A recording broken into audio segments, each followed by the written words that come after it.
Hi, thank you for joining us today. Last week we talked about herbs and supplements in their whole form and why we think that's important. And Dan also talked to us a little bit about fatty liver disease and gallbladder disease. Somebody he knows that's going through that and how it's being handled in the conventional stream. And so I definitely want to get updates on that.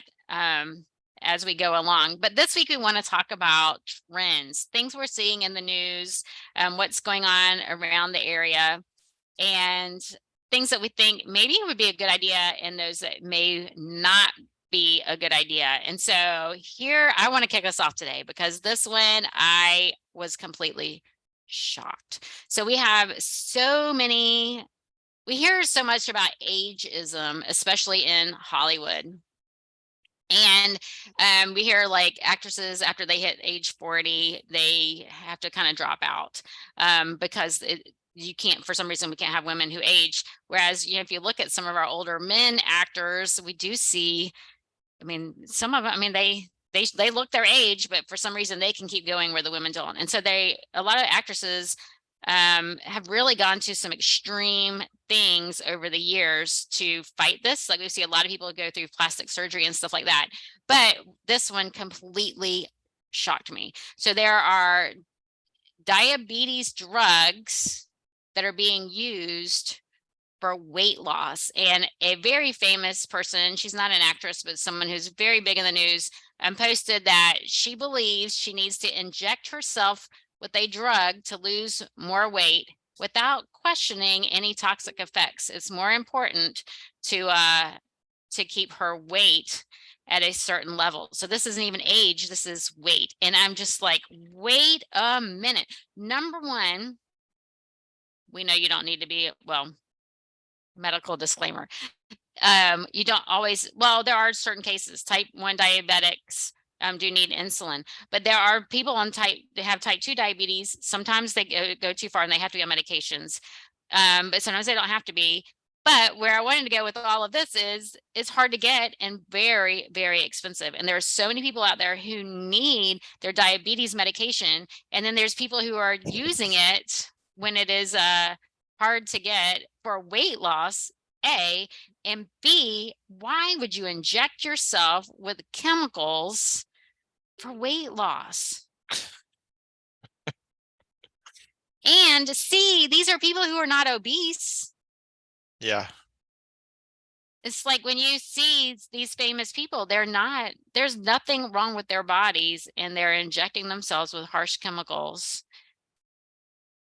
That could I was feel shocked. I was just shocked. I just can't even imagine someone taking a diabetes medication for weight loss. well, then the other problem when you have these famous people doing that, it influences young girls that they might be overweight or a lot of young girls have body image issues, so they may start trying to do this and you could die. I mean, look, if you're Right. not diabetic, you don't need to be on diabetic drugs because they're toxic to somebody who's not Amen. a diabetic. Yes, diet culture is literally killing people. Oh, yes, Literally killing people. it Yeah. is. Starvation, bulimia. What was that drug in the Yeah. past? Fen-Phen. Didn't that hurt? Fen-Phen. I had friends that were actually on Fen-Phen. Yeah. Yeah, and it even led to heart attacks. Hmm. It was Yeah. probably speed, probably just Right. Well, why are we so obsessed with um rapid weight loss and all that? So, oh my gosh, this goes to another conversation we talked about recently, but I want to talk about this too. So we were going to talk about trends, but I really want to talk a little bit about number one, weight loss and calories. And I think we talked about calories some before, but I want to read this to you. So many people are under eat, and I know you work with a lot of people in weight loss, but you also help people with weightlifting and personal training and things like that. And I don't do that, but I do help people. I do help people with weight loss. Mainly, they come to me for a health condition, and then it ends up really being they want weight loss. But sometimes weight loss helps with the health condition, and sometimes the yeah. other way around.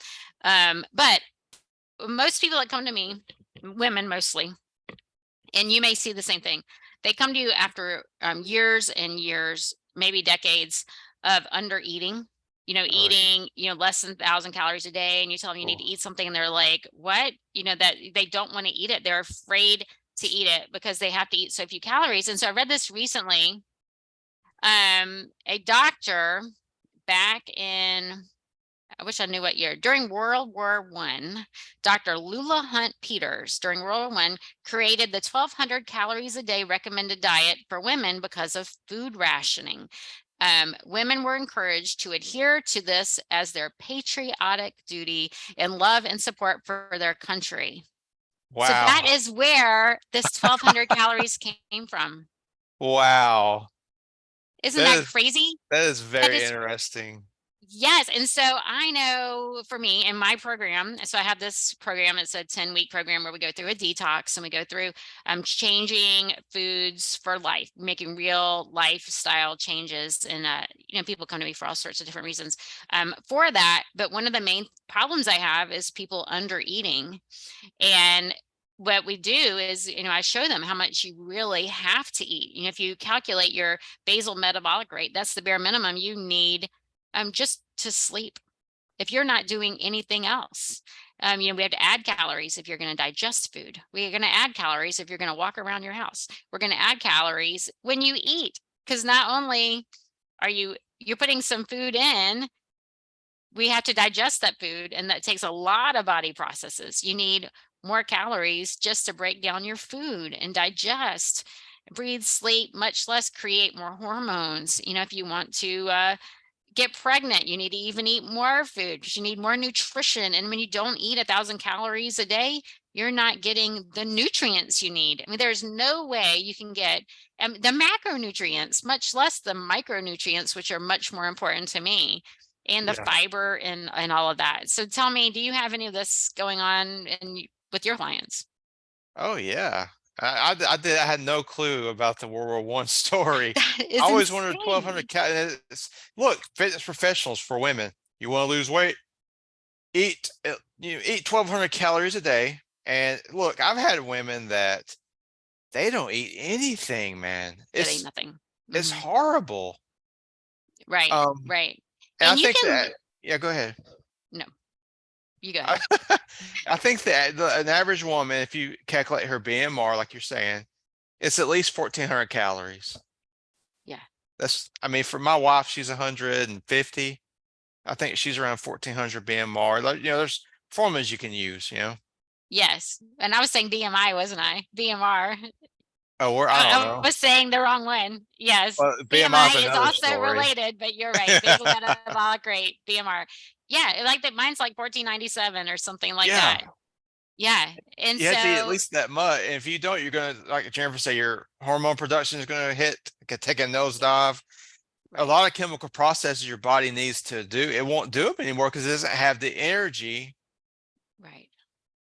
And women, I mean, I feel sorry for women because they'll starve themselves to death to try to fit some image that Literally. Mm. I don't know if it's for them or look, I don't know. Like, and most of these women who are starving, they're not fat, you No. know? Right. Right. Sometimes they are and sometimes they're not. But that triggered something. So another trend that's going on is intermittent fasting and, oh, what is the word? Oh, I can't come up with it. It'll come to me. I don't want to pause on our podcast. But the one where people fast like once or twice a week. I can't think of the word. Anyway, they fast once or twice a week. And that helps with regulating hormones and weight loss. And does it work? Does it not work? And it really is helpful. But so it's like, how does that fit in with our talk about the basal metabolic rate? And so we need to talk about that too. So this trend, I'll Google it in a minute to see what it's called. They're therapeutically, people go on water fasts, juice fast, things like that. And so they are eating less than their basal metabolic rate.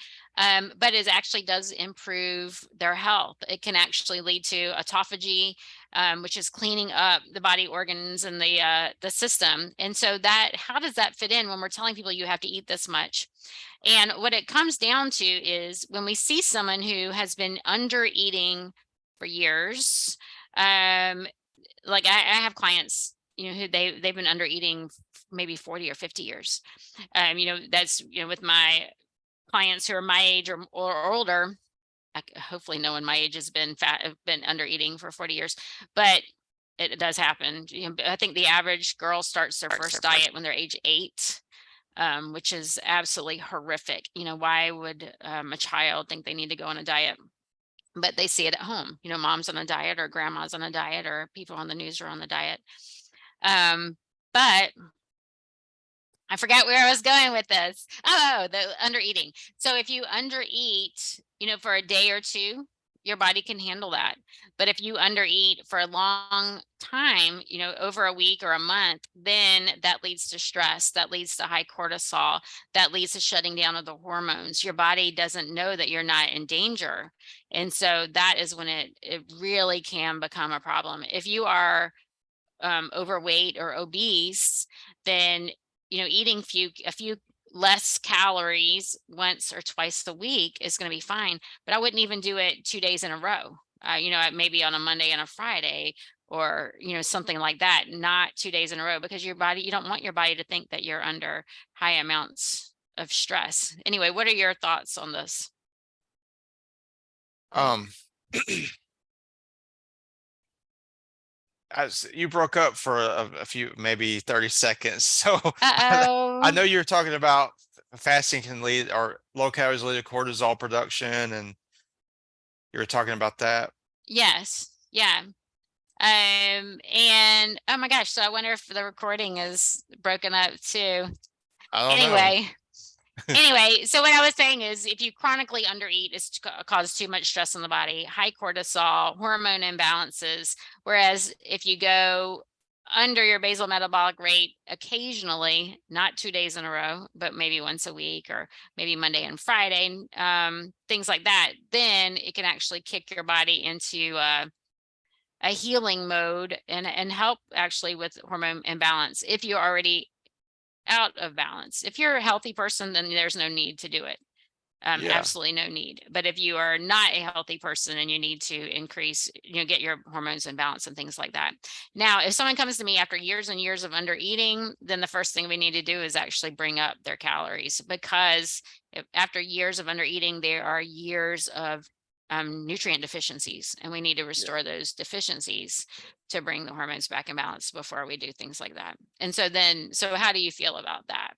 I totally agree with that. If they've been under eating for years, the first thing we do is like, okay, you're gonna have to eat. And you might gain a little bit of weight at first, but don't Right. freak out about that, because we're trying to heal your body.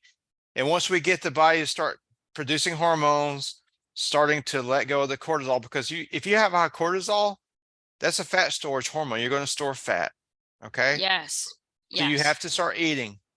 But what you'll find is, if you stick to the routine and you keep your calories up, your body will start to heal and it'll start to work again. Metabolism will come up and you'll start to lose weight. And better yet, you can lose weight and not be hungry. I mean, I'm not hungry and I'm pretty lean, you Right. know? Right. Uh, Right. When you eat a nutrient dense diet of enough calories, then you're not going to be hungry between meals, which is something else I want to talk about. But I want to say, so what I was talking about was a fasting mimicking diet. oh yeah, yeah. So that's one of the new trends that I am seeing, one of the new ones. But so another thing that we need to talk about is so the old way of talking versus the new way. So back in the 90s, when I took my master's classes in nutrition, I don't remember what years you took yours, but we talked about small meals throughout the day. So eating 5 or 6 small meals a day, where now we're seeing that all that does is prolong insulin responses. That may have been one of the worst dietary recommendations, that and putting grains at the bottom of the pyramid with the pictures of pasta and grains, flours, bread and pasta at the base of our pyramid was probably the worst thing. If they had put greens and real vegetables and whole grains at the bottom and moved breads and pastas to the top, that may have been much better. Potatoes could be at the bottom, but breads need to be at the top. Um, but I forgot where I was going with that too. Oh, so we told people they needed to eat 5 or 6 times a day. And I did the same thing. I thought, hey, I need to get up and eat breakfast right away. Eat breakfast. And of course, my breakfast was like peanut butter toast and a banana and maybe juice. And so that Yeah. also was a horrible, I thought it was healthy, even after taking my classes. And then, midday, maybe I didn't have the banana then, but I had the banana around 10. I mean, I remember going to work and taking a banana with me to eat around 10. And then lunch at noon, and then 3 o'clock, have another snack. And, maybe it wasn't a healthy snack. It could be apples and peanut butter or something like that. And then dinner later on, and then a dessert later on too. And dessert maybe it wasn't unhealthy. Like right now, my big thing is cherries. I eat cherries every night.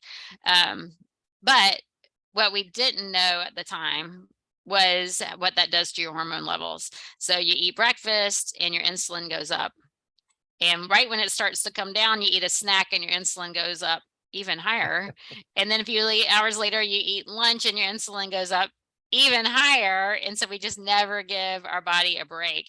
And so one of the things that I think that is very important now, which is not one of the trends, I don't know why I started talking about this, was the feeling of getting away from the snacking habit. We have to let our body rest in between, and learning what it feels like to be hungry and getting comfortable with that. It's okay to be hungry. You're not going to starve to death if you wait another hour to eat. Now, if you are going from 6 meals a day, trying to drop down to 2 or 3 meals a day, then you're going to be starving. I do not recommend that. But taper down and get to where you have those breaks. Otherwise, so one thing that I'm going to go into way too many topics. One thing is when your insulin is out, then growth hormone is not out. And you have to have growth hormone to build and repair muscles. And so when insulin is out, we are not going to be breaking down fat or anything either. And so if you're trying to lose weight, then snacking is definitely not your friend.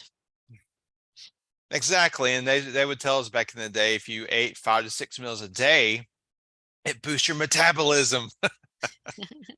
I never bought that. I mean, I was like, I don't know, you know, Yeah. but But yeah, I did. I ate all day long. yeah. Yeah. And it took me a while to get over that. And it's a nuisance too. I mean, it's a pain in the butt trying to eat all day long like that. I mean, Yeah. Yeah. I was carrying your always food and, right. Right. Right. good news, you don't have to. Three Yes. meals a day is great. Even two, if you get away with it. I'll probably do 2 or 3 a day. Mm. I do 3, and I do eat 3 big meals a day. Yeah, But that's the as long, best way. like I said, if it's nutrient dense, it's going to hold you till your next meal. Oh yeah. And if you do start to get hungry, drink a glass of water, because there's a good chance you're really thirsty. It's not hunger. So what are some other trends that you've seen or heard about recently? Well, I don't want to make anybody upset because I'm not against, and I don't. The whole thing now where they're saying you can be healthy at any weight. Now, I don't discriminate against people that are overweight because that's the kind of people I try to help. But it's not true. I mean, if you look at the research, if you're really overweight, it increases your odds of one of the biggest reasons for knee replacement is being overweight. Right. Of Right. course, diabetes, heart disease, even cancer are all increased if you're overweight. And I Right. don't care, even if you're one of these big muscled up people there, if you're really heavy, it's still a strain on your heart because you're too big, you know? Right. Right. Right. And Uh, I agree with that too. And, I think it's very important to, oh my gosh, I just don't even know where to go with this. This is a really difficult topic. it is. Because there's so much, so there's fat shaming where people are shamed for their size. And I think that that's not, everyone should be accepted Yeah. regardless of their size. However, they should be taught that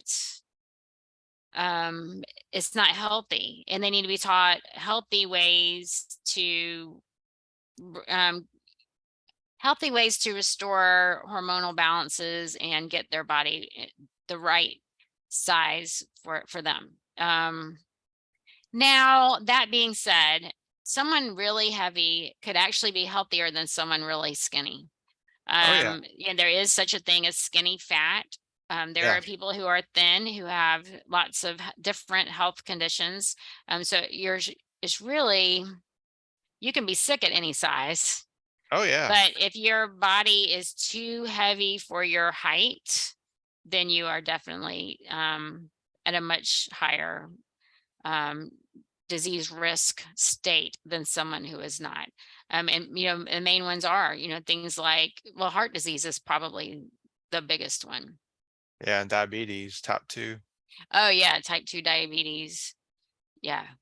You have to, I've even seen where surgeons, I didn't even know we were going to talk about this today. So I've even seen where surgeons really struggle, going into surgery with someone who is overweight. They have trouble getting through all of the fat to get to the organs and, to clear the fat away to take care of somebody, and so if they're in a life-threatening situation and a surgery is involved, they're much higher risk too, just because it's so hard to get to there. And another thing that people don't realize is, now this could be any size too, your fat secretes hormones. And so a lot of times people who are, high risk for breast cancer, or people who are overweight, like you say, to reduce your risk of breast cancer, you need to reduce the fat on your body, because fat will excrete hormones, and that leads to your cancer risks. Yeah, that's one of the reasons that they've correlated being overweight with the increased risk of certain cancers. And look, and I've had friends that were overweight and they weren't Well, happy. You know that thing where you're mm, happy? Look, I hadn't met somebody who was really overweight that was happy about it? right. Well, and Because you look, what are the statistics? Like something like 70% of yeah, Americans are overweight. Yeah. yes, And so normal is overweight. yes. Yeah. I Yeah. mean, it is a sensitive topic because I know it's hard. I've had friends that were overweight, and I had a friend that he was overweight, and he told me that the only pleasure he had in life was food. So it's like Mm, it's a horrible cycle. Like he didn't have a good social life because he was overweight. He didn't have a girlfriend. All he had was, okay, but I'm gonna go eat that pizza tonight, and that's my comfort zone. That's what I look forward to. yeah. And how do you get people out of the cycle? Right. Right. I think like where our work comes into play, it's just Yeah. planting seeds, and even just helping them see where they can find other sources of comfort, other sources of fun and enjoyment too. But it's really difficult. That's a really tricky one. It is. It is. I mean, Yes. But well, yeah, but I totally agree with you. I actually went through ACE's program, Healthy at Any Size certification. oh, really? And this was several years ago. I want to say maybe 2013 or 2014. Yeah.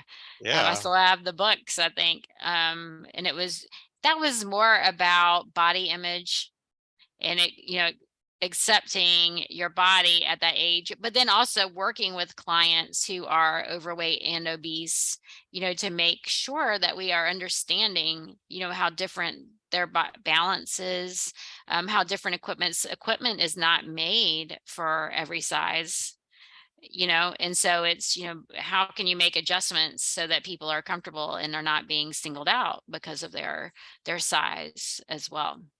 Yeah. Well, that's a good. Yeah. I don't know. The Well, that's a whole nother topic. I mean, food is a drug. Some of these foods. Look, I went to I was in a dietetics program, and one of the disciplines was food scientists. And look, what food scientists do is they sit in the lab all day, and they come up with different chemicals that produces an addiction to food. It works Yeah. like drugs in your brain. That should be illegal, man. Right. Yeah, and it should.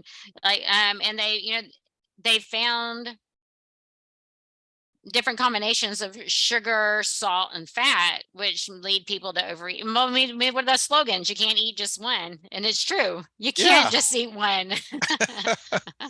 that's nuts, man. Yeah, yeah, yeah. Uh, I always thought it'd be really cool to be a food scientist because I love food, but I didn't think of it as being used that way. well, it's used for profit. Somebody gets Yeah, addicted to a certain potato chip, like you're talking about, and they sell more. It's just like cigarettes. right, right. Which is what a company would like to do. So let's talk about some of these other trends. So I was just looking at what are some major health and wellness trends right now. And one is red light therapy. Are you familiar with red light therapy? It's the infrared, right? Infrared Yeah, light. infrared light. So Please, I've read a little bit into it, but I didn't know if you've read any of it. I think I know that it's supposed to speed up healing or something. Yeah, and so for me, for us, with Dr. Christopher, Yeah, we never healed with dry heat. yeah. And so, and I don't know, maybe red light doesn't give off heat, but I've seen a lot of people using saunas. Hmm. And I know sauna therapy can be good. I went to another class I went to was the Cuanderismo class, which was Latin American herbs. And we talked a lot about like laughter therapy, but we also talked about sauna therapy, and they use, I want to call it a smokehouse. It's not a smokehouse. We're barbecuing the people. Sweat Uh, lodge, like a sweat lodge. That's what yeah, it is. yeah, yeah, yeah, Yeah, yeah, sweat lodges and things like that. So I guess yeah. saunas would be like that. But I'm wondering how Dr. Christopher would feel about saunas and red light therapy. That would be interesting. We could ask David. Maybe David could. Yeah, maybe David could tell us his thoughts on that. And there's some wearables that people will wear, like helmets that have red light therapy that help with different body systems. But I'm not really familiar with those either. I think they've advertised it for hair growth. Maybe it's maybe Oh, I think I've seen that too. is that Yeah. you're saying a helmet. And I've seen hair growth helmets, and I don't know if they work or not, but Yeah, I don't know if they do either. And then some other things that I've seen, some of the things that I'm really interested in too. Now, it would go against the School of Natural Healing, but the CGMs, continuous glucose monitors. yeah. I don't know if you've seen those. I actually wore one last year. I went through Zoe's project, which I have mixed feelings about Zoe too. I don't know if you're familiar with Zoe. I'm not. Um, the School of Natural Healing, in the School of Natural Healing, we don't inject a person. We don't give shots. We don't, things like that. So like, I don't think that they would like the continuous glucose monitor because it does, even though it's not injected in the system, it is subcutaneous. Um, it's put right on your skin, usually on the back of the arm. They have some that go on the abdomen. In some other places too, but I wear one on the back of my arm, and it tells you your glucose levels. You wear it for 14 days and it tells you what your glucose does throughout the day. For me, I really, really did like it. And I think it could be really used, especially with clients who need help eating healthier meals, but also seeing how other things are related. So I think I saw somewhere 92% of Americans are metabolically unwell. God, 92%, really? which is that is horrible. I mean, we are really shortening our lifespans of 92% of us. But what I did is, so Zoe, y'all can look into Zoe project. Like I said, I have mixed feelings. I don't want to say I don't recommend it, but I wouldn't do it again. And as a matter of fact, I had a client, I referred to it and it actually backfired. So with Zoe, you do a stool test, you do a fat serum test, and you wear this glucose monitor. So School of Natural Healing would not agree with that because we're injecting our fingers for a fat test. But the stool test comes back and it tells you what your microbiome is like as far as the top 15 most beneficial bacteria and the top 15 most harmful bacteria first. And so that, for me, because I study that, that was really helpful in rearranging my probiotics and foods and things like that, that I can incorporate. For someone who's not familiar, they would need to get a someone who is familiar with bacteria to help them get that in balance. That can be helpful for somebody for different conditions. The fat serum test tells you how well your body handles fats. So if you are someone who can eat and digest fats well or not. And then the continuous glucose monitor tells you how your glucose moves throughout the day. What was eye-opening for me was stress. Now, I don't know if you're familiar with A1C, but your A1C tells you what your blood sugar has been like for the last 3 months. It tells you the 120 days, because red blood cells live for about 120 days. And it measures how much sugar is attached to your blood cells. And if it's attached for how much has been there for 3 months. And so mine is 4.8, which is in the optimal range, which is really great. And so, and I know I eat well, because this is what I teach, and I actually do eat what I teach. But it showed me that when I don't sleep well, my blood sugar goes way high. And when I get stressed out, my blood sugar goes really high. And a lot of times I don't even realize I'm under stress until I could see it. And I'd be like, ooh, I do need to stop and take a breath. And so for me, it was eye-opening just to see how stress can affect cortisol and glucose. And so I really loved it. But what Zoe does that I do not like at all is first of all, they send you these muffins that you eat to see how your body handles the sugar as a part of their testing. And so they send you these tests, they tell you these muffins, they tell you when to eat them and what to do afterwards. So you might eat them and then exercise. You might eat them with something else. And then they switch up the muffins too. So that was how they measured how well your body handles sugar. So the fat test, you take the fat test after you eat the muffins as well. And so anyway, it was how your body handled eating the muffins. So number one, the muffins were gluten-free vegan. And so that fit me. They might not have been vegan. They might have had eggs. Whatever it was, they were gluten-free. And I think they do have vegan now. But they also teach you how you can eat like cake with some walnuts to bring your blood sugar down. Or you can eat white toast with avocado on top to keep your blood sugar down. And so it doesn't teach you how to naturally restore insulin resistance at all, because you're not restoring those insulin receptors if you're eating cake and white bread and things like that. And so my client that I sent off to do this went from eating like me to eating breads and pasta and things like that. And so it actually kind of reversed her way of eating. That sucks. Yes, but I do like the continuous glucose monitor, and that's a trend I've been seeing recently that I think is something great. Don't they have watches now that monitor your glucose too? Oh, I Maybe. don't know. I don't Oh know. God. I know that this Apple Fit watches, they monitor a lot of things now. I don't know. I think if they don't have one, I think they're working on one that can monitor your Wow. blood sugar. Well, I know my daughter wears Apple Watch. She runs track, and so she does wear it to watch her recovery rate Yeah. and her rate and her heart rate and stuff like that. And of course, she's very much into health. But anyway, are there any other trends that you're familiar with that we haven't talked about? Let's see.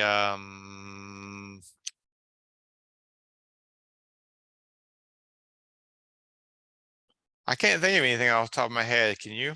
There's so many going on, and there's new ones. It seems like there's new ones every month. Well, I know. So a lot of times, I'm trying to think of the ones that are more controversial. You know, there's a lot that I think are really good. Like we're seeing more and more breath work and sleep hygiene and mindful eating. Those are all terms that are popping up. I've seen a lot about melatonin in a headline that I saw yesterday. Oh, really? Was a daycare that was being sued because the mom found out that they were giving all of the children melatonin. Oh no, that's awful. I know. And it made me think, oh my gosh, if this daycare is doing it, who else is doing it? Yeah. Well, that goes back to, oscillating chemicals and Yes, and melatonin's not right for everybody. no. And then for children, Yeah, and what kind of child needs it? I mean, right, and melatonin is to help you sleep at night. So why was a daycare giving it to them? because they don't Yeah. want to have to tend to 'em. Go to sleep, kid. Yeah, but if they were, I mean, maybe it was a 24-hour daycare or something. But I was just like, wait a second. Yeah. But so here's some side effects of melatonin. I just did a quick Google search just so nightmares, short-term feelings of depression, irritability, stomach cramps, diarrhea, constipation, decreased appetite, and urinary incontinence. My So God. let's get that to the children. Yeah, that's great. Yes, and so that does remind me. So I went to a slumber party when I was a child that I don't, hopefully you're not listening, but one of the dads gave all of us a half a sleeping pill. My mom had a heart attack when I told her the next day. Yeah, Wow. yeah. People do crazy things, but that's not a trend that's going on right now. But it just reminded me when I saw that a daycare giving. So melatonin is over the counter, and people think that when they buy something over the counter that it's safe. And the truth of the matter is, it is not. It's actually harder to prove that supplements are unsafe than it is to get them approved to go on the counters. They don't even really have to be approved to be sold over the counter. It's up to us to prove that they're not safe after we've already taken them and been exposed to them. It's not a good situation. Jeez. Well, and anytime you introduce a hormone from a bottle, your body it stops producing it if you abuse it. And then what do you Right. see? I didn't even think about that part. Yes. I mean, Yes. If you start taking a hormone, your body does not have to work to create that hormone anymore. And so you're right. Yeah, right. Yeah. How horrible. you can That's cause horrible. yourself a lot of problems doing that. Right. If you have trouble getting your child to sleep, then let's work on sleep hygiene and diet, Yes. not giving them a hormone. And maybe even a little bit of exercise, depending on how old they are. Yes, absolutely. Well, playtime. Yeah, get children out on the playground. Yeah. Yeah. And of course, we have a lot of our great herbs that we like to use to sleep that don't have side effects like, you know, Right. Gentle, safe herbs. yeah. Yes. Yeah, there are plenty of those. And you don't have to use the ones that are controversial. There are plenty of safe ones. Lavender. Just Oh, yeah. having lavender aromatherapy. Oh, They don't yeah. even have to have a lavender in a tea, but we actually do put lavender in our bedtime tea sometimes. Or chamomile tea or Yeah, I love that one. yeah, Good yeah, one. they're perfectly safe. Anyway, I think we've discussed that enough. I can't wait next week to find out if you have any updates on your friend that has the issues. I think we should talk more about the gallbladder. I think the gallbladder is let's talk about some Yes. herbs and gallbladder health because I think gallbladder surgeries are the number one removal surgeries, if I'm not Uh-huh. mistaken. So I think that would be a great topic for next time. So I y'all agree. join us next time. If we talked about a trend that hit a nerve, then please comment below. And if we left a trend out that you think we should discuss, then please let us know that too. We love to hear from you. Thanks for joining us today.